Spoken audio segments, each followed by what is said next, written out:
This is CTV News with Nafisa Kareem. Gentleman flagged me down, and there was an individual in the middle of the street, and then it kind of went from there, a domino effect of just people dropping everywhere. Tonight, a security guard speaks out after witnessing 6 suspected overdoses in one shift. How a new drug is leading to the surge. So heartbreaking every time we see somebody have to decline and turn away a treatment bed because they just can't find the support that they need for their animals. You know, they are family members. An unimaginable choice. How one society is ensuring no one has to choose between treatment and their furry friend. Plus, Adam finds out how a father and son are inspiring each other to overcome adversity and triumph on the world stage. Later on the Sawatsky sign-off.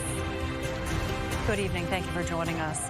A Vancouver Island security guard is speaking out about a spate of suspected overdoses she saw while on the job in downtown Victoria.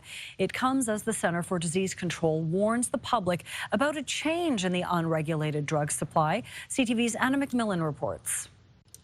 Right over there, we had one individual down.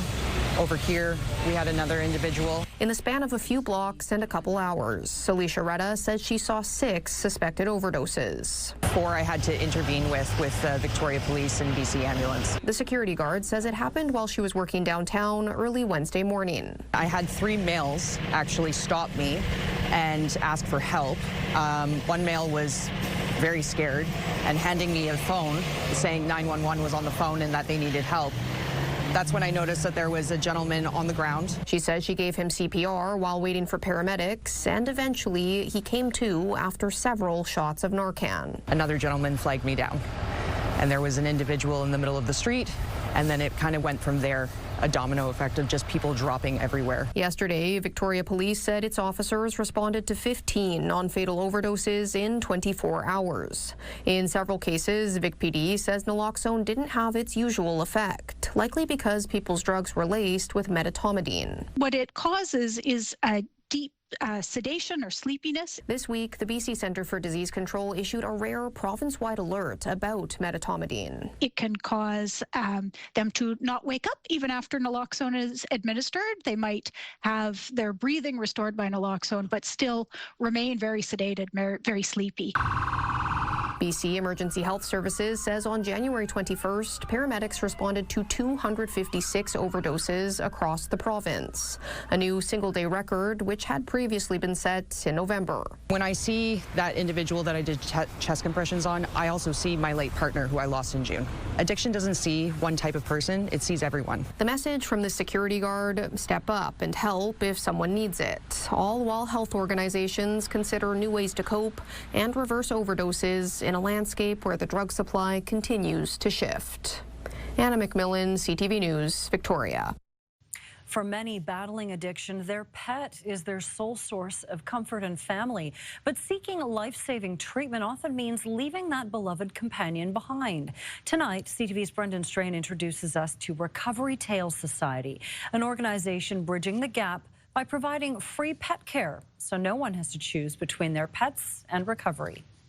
Kaylee Bush and Priya Sharma are frontline workers with Island Health, helping those in the throes of addiction find treatment. Well, we've seen this issue come up, and it's always been on an individual level. The issue being, if a pet owner receives a spot within a treatment center, often they make the hard choice to decline the help. It's so heartbreaking every time we see somebody have to decline and turn away a treatment bed because they just can't find the support that they need for their animals. You know, they are family members. In order to bridge that gap, the pair have launched the Recovery Tales Society. Our society helps them find free pet care for the time being. For cats like Milo and Twix, who are with the society for the next 3 months. Or Nova, who is currently staying for a 55-day placement while her owner receives treatment. We have 15 confirmed fosters so far, all up and down the island. Here's how the program works. The animals get assessed by the pair, then sent to stay with an appropriate foster for the length of their owner's time in treatment, free of charge. As of now, the only ask from the society is that food for the pet be provided to the foster family for the length of its stay. Eventually, when we do have a fund built, we want to be able to provide all the food, all of the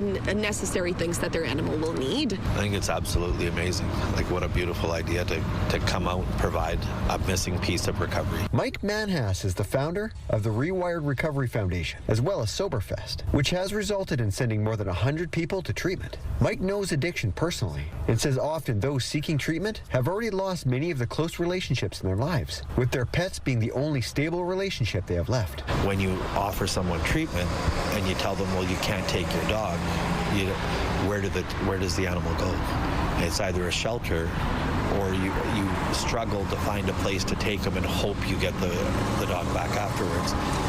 Nobody will do that. He says this service is what is needed for pet owners seeking help with recovery. What an amazing idea. Recovery Tales soft launched in June, fostering 3 animals while their owners got well. They are just so beyond grateful for the support and the time that we take in order to take care of their animals when they're away. We're seeing the owners come back being like, you have no idea what this did for my recovery and how much stress this completely took off of me. The pair is now looking to grow the society's reach.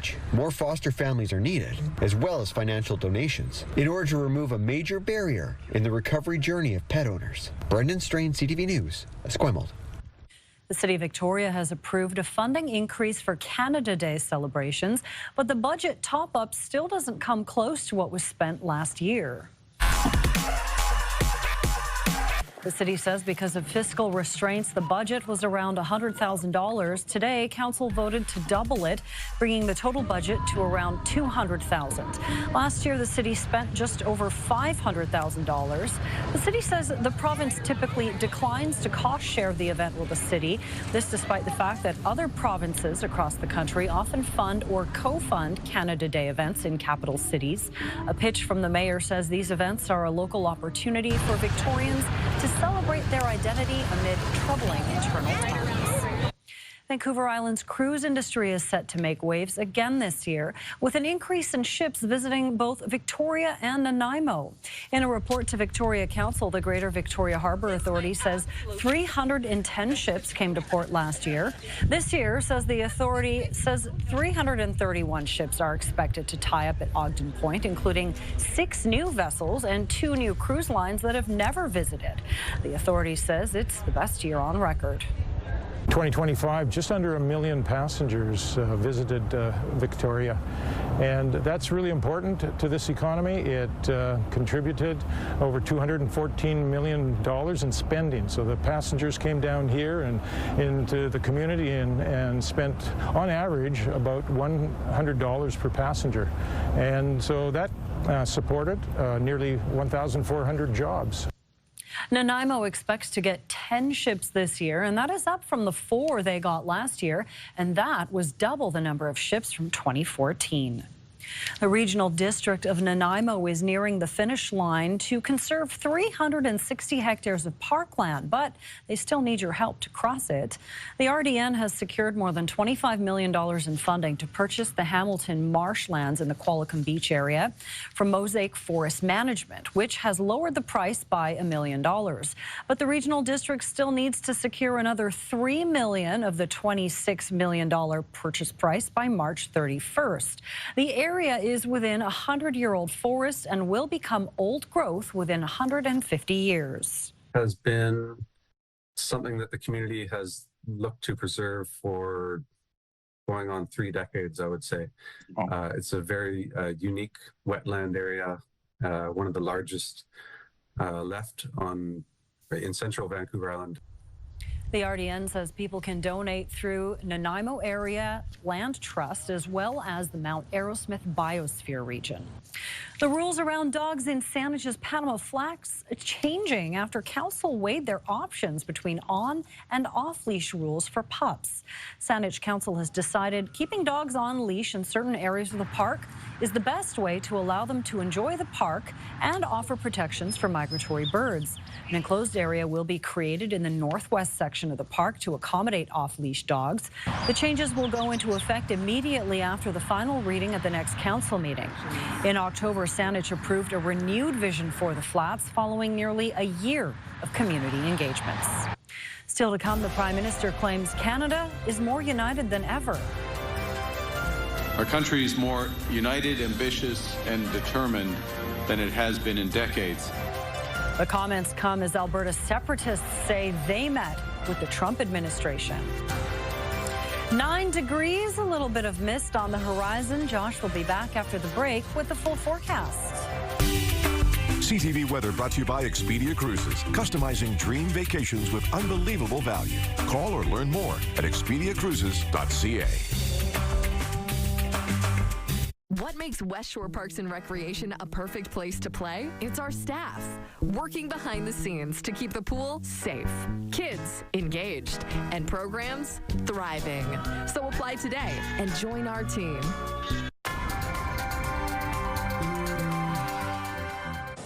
Well, Josh, Victoria escaped the deluge, not so much on the West Coast. Thanks to Fisa, as we were mentioning, not quite as wet in Victoria as it was in other parts of the island, and that'll be the case over the next couple of days as well. Here's your rainfall warnings all along the West Coast. Comox area dealing with some rainfall warnings. Watch these rain totals, especially out on the West Coast. Look at the Tofino area. Could see over 200 millimeters and another 20 centimeters of rain potentially by the end of the day tomorrow. Again, Victoria ends up on the low end of this. I think there are parts of the Victoria area maybe get close to the 5 to 10 millimeter range, and then Port Alberni up towards Comox. Comox, I know you're under that rainfall warning. You probably won't see anywhere near as much rain as areas further to the west, but a good 20 to 40 millimeters worth. Let's give you a timeline on this. There's overnight tonight. You can see that this fire hose of rain just stays pointed at the island right through the overnight period, and it's tomorrow morning. It does break down through the afternoon hours tomorrow, so most of the rain should be done by midday. Here comes the next wave Saturday morning. That pushes into western parts of the island. Victoria, we get some showers through the morning hours, and then mostly cloudy skies in the afternoon. Gusty wind to about 70 or 80 kilometers per hour. Some rain tomorrow morning in the north, and then a chance of showers for Saturday. Some heavier rain starts to roll back in late Sunday and through the day Monday. Daytime highs in the 8 to 10 degree range, so above average. In fact, most of the island stays fairly mild to go along with the rainfall over the next little while. Morning rain tapering off by midday or early afternoon for inland areas. High of 11 tomorrow. Chance of showers on Saturday, and then some steadier rain for Sunday, Monday. Morning rain tapering off by midday out on the west coast. Could see a few scattered showers in the afternoon for some areas, but the heaviest, steadiest rain should be done by about lunchtime. Showers and a little gusty again on Saturday, but up to 14 degrees, and then some steadier rain. Possibly heavy rain once again late Sunday into Monday. Comox, rain tomorrow morning, then cloudy and windy in the afternoon, gusts to about 50 or 60 kilometers per hour. Some rain on Saturday, especially early in the day. I think it tapers off mid to late afternoon. Chance of showers and gusty for Sunday. And in Nanaimo, a little breezy, gusts to about 40 or 50 kilometers per hour. Rain in the morning, and then cloudy with a few sunny breaks and a high of 9 tomorrow afternoon. 9 degrees, cloudy, chance of some showers on Saturday, and then steadier rain Sunday, especially early in the day. And in Victoria, a little breezy tomorrow. Once again, 8 degrees in the morning, 10 in the afternoon. We'll stay under mostly cloudy skies with a few showers. Could see some showers as well on Saturday, as we showed you, most likely through the first half of the day. And then Sunday, it's not going to be steady rain, but a few scattered showers. Highs in the 10 or 11 range for the next 3 days. CTV Weather's brought to you by Expedia Cruises for air, land, and sea vacations. Thanks, Josh. As Canadians continue to face the rising cost of living, 2 polls are offering a fresh look at spending concerns and where we're hoping to cut back this year. A new poll from Nanos Research for CTV News asked Canadians where they'd like to see reduced costs and to save money in 2026. By far, groceries was the top answer. Affordability has consistently been a top concern for Canadians. Inflationary pressures have stabilized somewhat overall, but we're still seeing food prices rising faster than many other goods. Canadians are worried about Donald Trump and trade with the U.S. Get past that. It's all about pocketbook issues. It's all about paying for the bills. And at the very top of it are groceries, followed by housing. It appears there is a financial hangover for Canadians from 2025, and many are focused on saving for 2026. According to a new report from financial technology company Coho, a third of Canadian holiday shoppers say they went over budget. BC Premier David Eby spoke out today against Alberta's separatist movement, referring specifically to a reported meeting between members of the group and White House officials, calling their actions treason. Strong remarks from the Premier as the Prime Minister was hosting his provincial counterparts in Ottawa. CTV's Abigail Beeman reports. Our country is more united, ambitious, and determined than it has been in decades. All premiers and the Prime Minister around the table in Ottawa, but that message of unity is infringed on by a Financial Times report. The Alberta separatism movement has been meeting the Trump administration and is seeking $500 billion in credit in the event of a successful referendum. To go to a foreign country and to ask for assistance in breaking up Canada, there's an old-fashioned word for that, and that word is treason. It's ludicrous, right? I mean, we're there on a fact-finding basis. There's nothing treasonous about it. The group says it did meet with U.S. officials, but is only doing a feasibility study to determine whether that facility would be available on a going-forward basis, and whether it's with U.S. Treasury or Goldman Sachs or J.P. Morgan through a bond issue. The U.S. State Department said it regularly meets with civil society types and no commitments were made. A similar response from the White House, which tells CTV News no support or commitments were conveyed. The U.S. Secretary of the Treasury has weighed in on separatism before. Alberta is a natural partner for the U.S. I would expect that the U.S. administration would respect Canadian sovereignty and that they would confine their discussion about Alberta's democratic process to Albertans and to Canadians. And I will raise that with my delegate in Washington.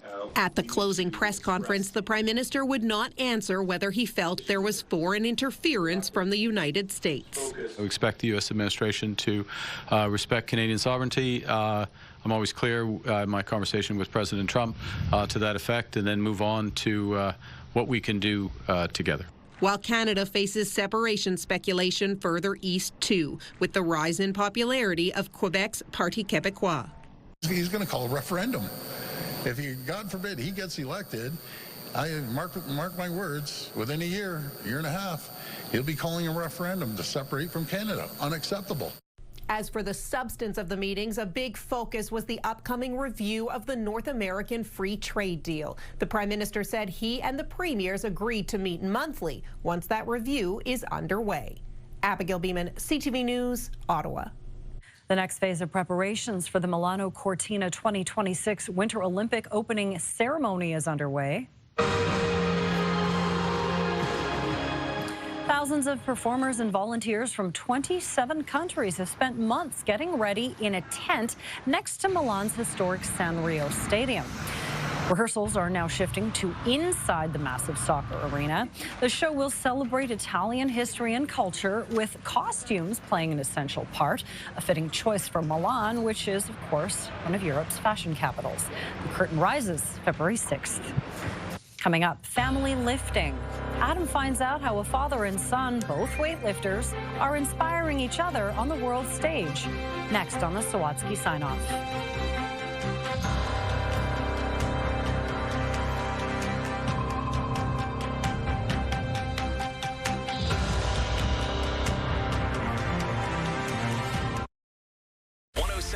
Virgin Radio is Victoria's #1 hit music station. Home of Bailey and Johnny in the morning. Download the free iHeartRadio app and listen to 107.3 Virgin Radio everywhere.